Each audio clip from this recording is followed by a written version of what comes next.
अस्सलाम वालेकुम एवरीवन। आज जो टॉपिक हम डिस्कस कर रहे हैं वो है बॉयज़ लॉ।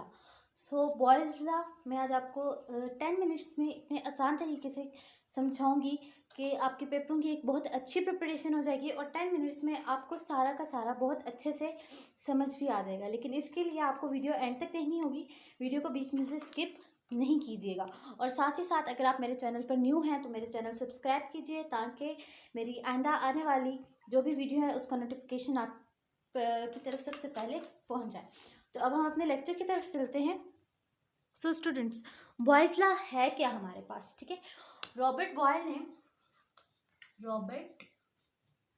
ये हमारे पास एक साइंटिस्ट थे जिन्होंने 1627 से लेकर 1691 तक प्रेशर और वॉल्यूम के ऊपर वर्क किया। प्रेशर एंड वॉल्यूम, ठीक है, 1627 से 1691 तक इन्होंने प्रेशर और वॉल्यूम के ऊपर वर्क किया और फिर इन्होंने हमें बॉयज़ लॉ दिया। ठीक है, बॉयज़ लॉ का जो सेकंड नेम है हमारे पास, इसको हम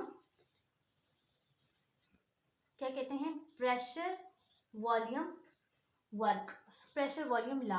ठीक है, बॉयज़ लॉ को हम लोग प्रेशर वॉल्यूम लॉ भी कहते हैं। तो रॉबर्ट बॉयल ने प्रेशर वॉल्यूम लॉ दिया था, इस वजह से हम इसको प्रेशर वॉल्यूम लॉ भी कहते हैं और बॉयल्स लॉ भी कहते हैं। तो सबसे पहले इसकी हम स्टेटमेंट को देखेंगे। पहले हम इसकी स्टेटमेंट को देखते हैं कि इन्होंने स्टेटमेंट हमें क्या दी थी।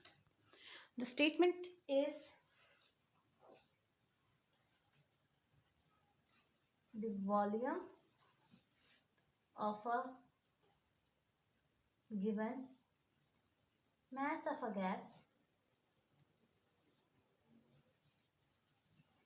is inversely proportional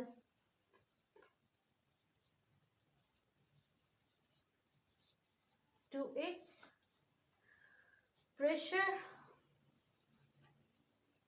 if the temperature is kept constant.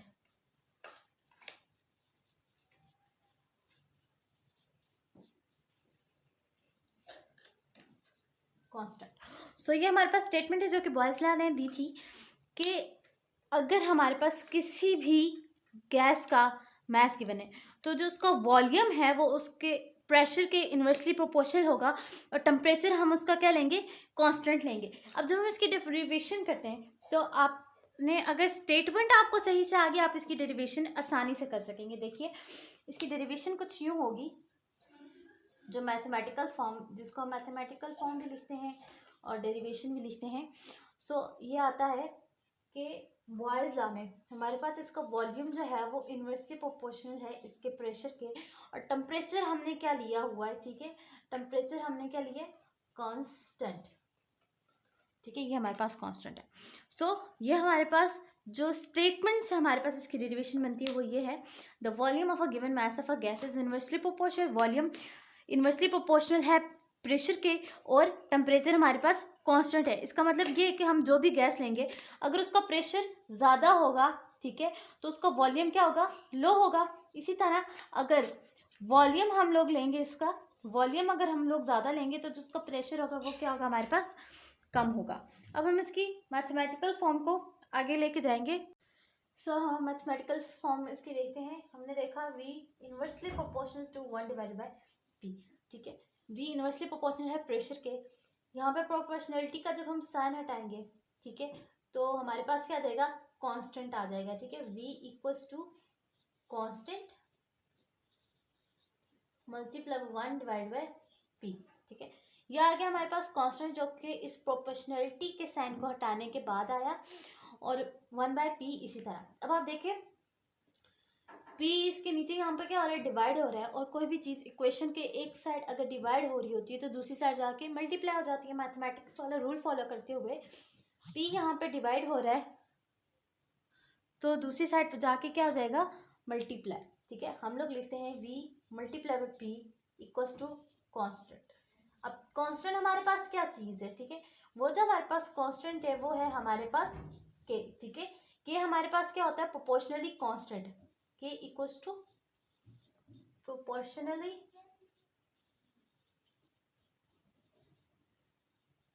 Constant. It means के जब भी हम प्रोपोर्शनलिटी का साइन हटाते हैं तो हमारे पास कांस्टेंट आता है और वो कांस्टेंट के हमारे पास क्या है? K। ठीक है, अब हम मैथमेटिकल फॉर्म करने के बाद जो हमें रॉबर्ट बॉयल जो साइंटिस्ट थे उन्होंने जो सेकंड डेफिनेशन दी बॉयल्स लॉ की, वो क्या थी हमारे पास? सो ये थी हमारे पास कि the product of a pressure and volume is constant for a given amount of a gas where temperature is constant. ठीक है, हमें पता चलता है कि प्रोडक्ट प्रेशर और वॉल्यूम का जो प्रोडक्ट है वो हमारे पास क्या आता है? कांस्टेंट, जो कि हमारे पास डेरिवेशन से निकल आया था कि पी वी इक्वल्स टू के हमारे पास क्या है? कांस्टेंट। और टेम्परेचर हमारे पास हमने शुरू से ही कहा था हमारे पास क्या है? वो कांस्टेंट ही रहेगा। ठीक है, सो ये हमारे पास क्या था? सेकंड डेफिनेशन थी। इसके बाद एक्सपेरिमेंटली जब उन्होंने करके देखा तो वो क्या था कि एक्सपेरिमेंटली जब रॉबर्ट बॉयल ने करके देखा तो वो हमारे पास क्या था? हम सपोज करते हैं कि हमारे पास इनिशियल प्रेशर जो हमने गैस लिया, एक्सपेरिमेंट जिसके ऊपर कर रहे थे, इनिशियल प्रेशर हमने उसका लिया क्या? P1। और जो इनिशियल वॉल्यूम हमने उसका देखा वो हमारे पास क्या था? V1। ठीक है, इनिशियली तो हमारे पास ये था, लेकिन जब एक्सपेरिमेंट स्टार्ट किया तो उसके बाद हमने प्रेशर चेंज किया। ठीक है, तो हम लिखेंगे कि change in a pressure will be change in a pressure. Pressure को जब हमने चेंज किया तो वो हमारे पास आ जाएगा P2। और जब हमने वॉल्यूम को चेंज किया, चेंज इन अ वॉल्यूम, तो वो हमारे पास आ जाता है V2।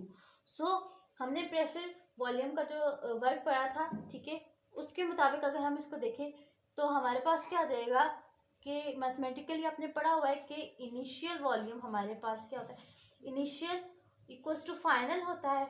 तो हम लिखेंगे जो हमारे पास इनिशियल प्रेशर और वॉल्यूम है, हम लिखेंगे P1 V1 equals to final जो हमारे पास चेंज इन प्रेशर था, फाइनल प्रेशर था वो था P2 मल्टीप्लाई बाय V2।